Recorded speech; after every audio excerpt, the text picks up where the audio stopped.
¿Alguna vez has oído hablar del padre Gabriel Amorth? Su nombre resuena en los oscuros corredores del Vaticano, no como un simple sacerdote, sino como un exorcista supremo. El guerrero espiritual que se enfrentó cara a cara con entidades demoníacas. Este sacerdote italiano no solo se especializó en el rito del exorcismo, él lo vivió, día tras día, sumergiéndose en batallas espirituales que desafiarían la fe de cualquier mortal. Durante décadas, el padre Amorth se dedicó con fervor y valentía a liberar a las almas atormentadas por espíritus malignos. ¿Puedes imaginar la magnitud de su misión?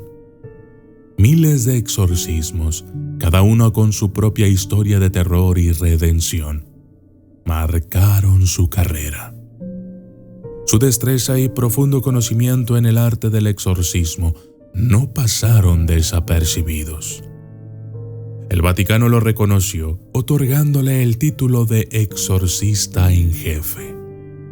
Un título que no se otorga a la ligera, sino solo a aquellos que han demostrado una habilidad y dedicación inquebrantables en la lucha contra las fuerzas oscuras.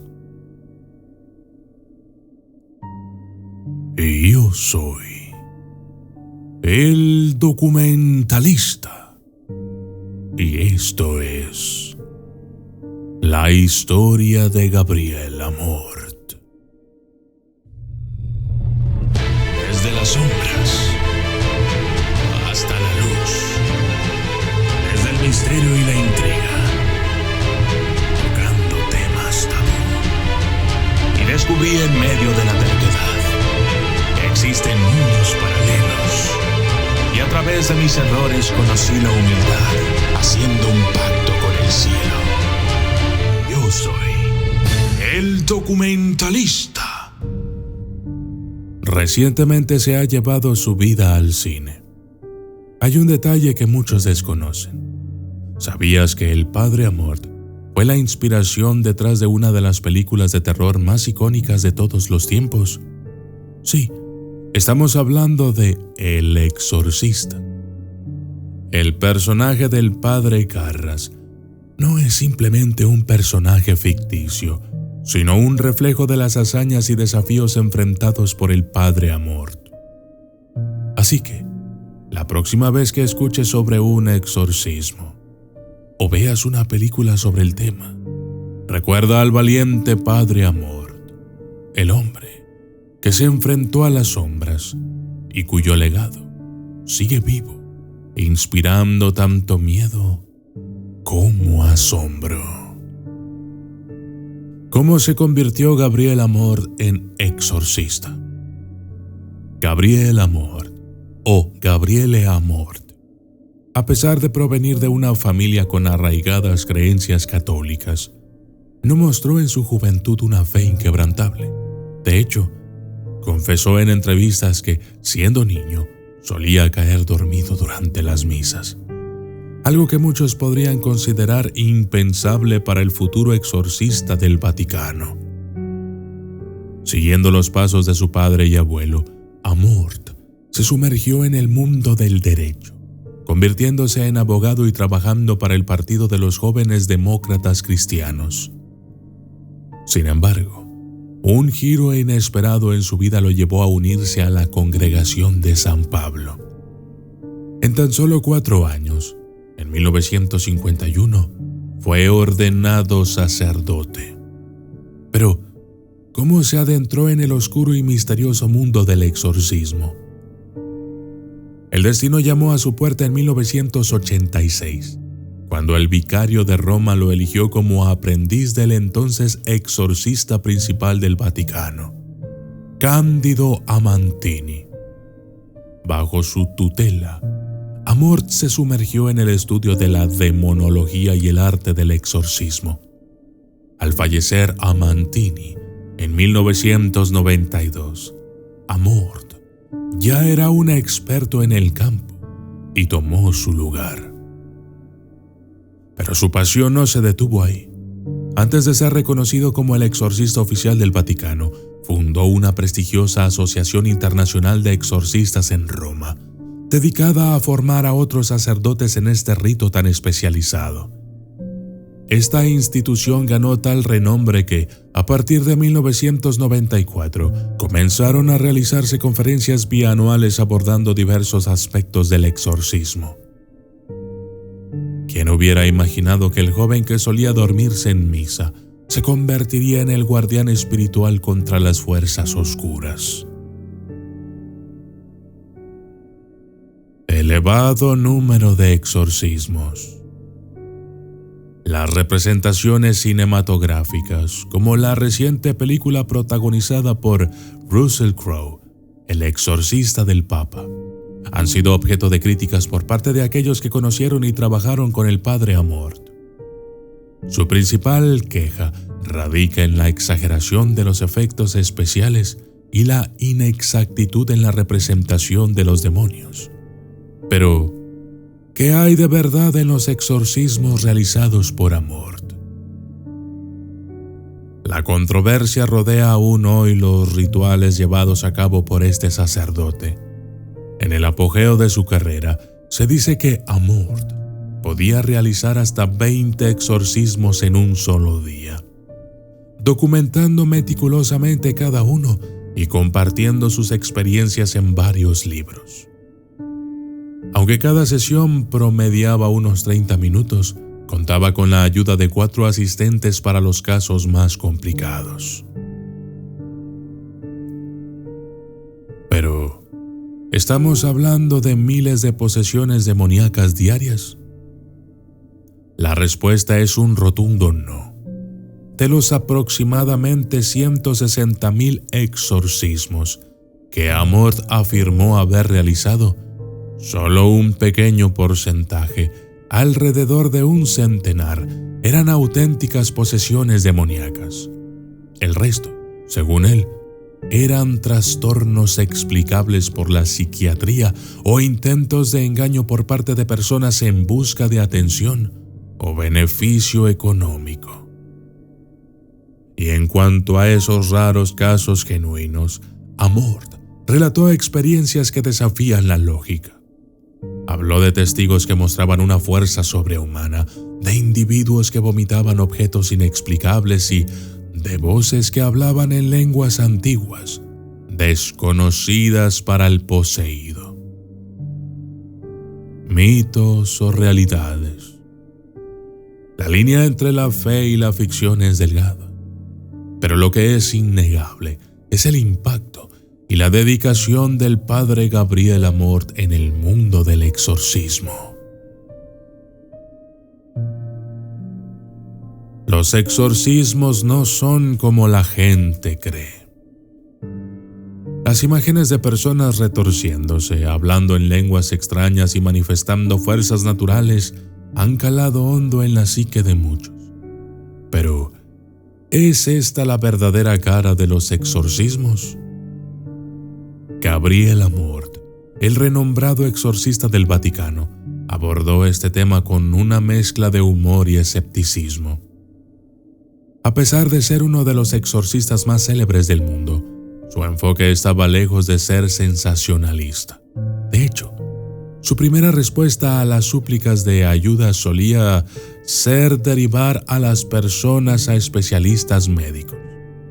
Para Amorth, la ciencia y la medicina eran herramientas esenciales en la comprensión y el tratamiento de lo que muchos percibían como posesiones demoníacas.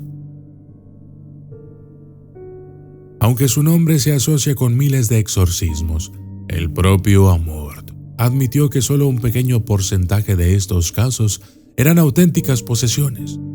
La mayoría de las veces, los síntomas que las personas experimentaban tenían explicaciones médicas o psicológicas. No obstante, esto no significa que Amorth no haya tenido encuentros con lo inexplicable. A lo largo de su carrera hizo declaraciones que desafiaron la comprensión convencional y que, hasta el día de hoy, siguen siendo objeto de debate y especulación. Entonces, que nos enseña la vida y carrera del padre Gabriel Amorth. Que el mundo del exorcismo es mucho más complejo y matizado de lo que las películas y novelas nos han llevado a creer, y que, en medio de todo el misterio y el miedo, siempre hay espacio para la razón, el escepticismo y, sobre todo, la comprensión humana. Las curiosas declaraciones de Gabriel Amorth. Ser el exorcista principal del Vaticano no es una tarea para los débiles de corazón. Se espera que uno esté en la primera línea de batalla contra las fuerzas oscuras. Y Gabriel Amorth, con su profunda fe y convicción, asumió ese papel con seriedad. Sin embargo, más allá de su papel oficial, Amorth también fue conocido por sus declaraciones audaces y a menudo polémicas. La Radio Vaticana, la emisora oficial de la Santa Sede, es un medio a través del cual la Iglesia comparte sus enseñanzas y noticias con el mundo. Cuando Amorth fue invitado a hablar en esta emisora, nadie esperaba que sus palabras causaran tanto revuelo. Sus afirmaciones de que figuras históricas como Adolf Hitler y Stalin estaban poseídos por Satanás dejaron a muchos boquiabiertos. Pero no se detuvo ahí. Extendió sus acusaciones de posesión diabólica a grupos radicales islámicos, sugiriendo que estaban bajo la influencia del maligno. Sin embargo, algunas de sus declaraciones más sorprendentes se centraron en prácticas y literatura populares. Afirmó que el yoga, una práctica milenaria de meditación y ejercicio, tenía vínculos con el diablo. Además, señaló a la popular serie de libros Harry Potter como parte de la obra del diablo, lo que generó debates y discusiones en todo el mundo. Estas declaraciones, aunque polémicas, reflejan la profunda fe y convicción de Amorth. Para él, el mundo estaba en constante batalla entre el bien y el mal, y era su deber señalar las influencias malignas donde quiera que las viera.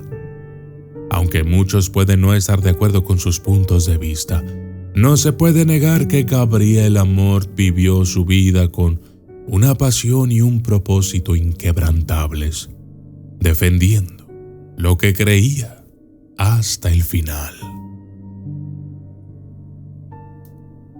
El legado de Amorth.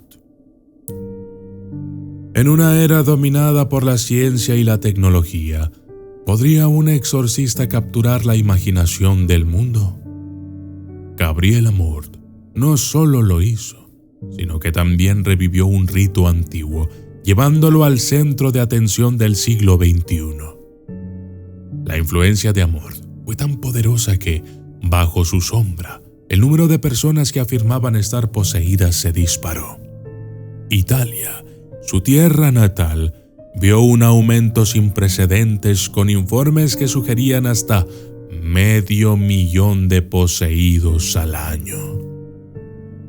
Pero, ¿fue realmente un resurgimiento del mal o el resultado de la fascinación del público con la figura carismática de Amorth? La respuesta puede ser una combinación de ambas. El fenómeno no se limitó a Italia. En Estados Unidos también se observó un aumento en los informes de posesión. Si bien es fácil atribuir este aumento a la influencia de películas como El Exorcista, algunos expertos sugieren que el estrés y las presiones de la vida moderna podrían ser factores contribuyentes, manifestándose en lo que se percibe como posesiones. Amorth, con su dedicación y pasión, dejó un legado duradero. A través de sus escritos y enseñanzas, inspiró a una nueva generación de exorcistas. Sin embargo, su vida no estuvo exenta de controversia y especulación. Al final de su vida, a los 90 años, Amorth dejó un mundo que había cambiado en gran medida debido a su influencia. Aunque la película protagonizada por Russell Crowe puede no ser completamente fiel a su vida, captura el espíritu de un hombre que, para muchos, fue un faro de esperanza en tiempos oscuros. Y yo soy el documentalista. Y esto fue la historia de Gabriel Amor.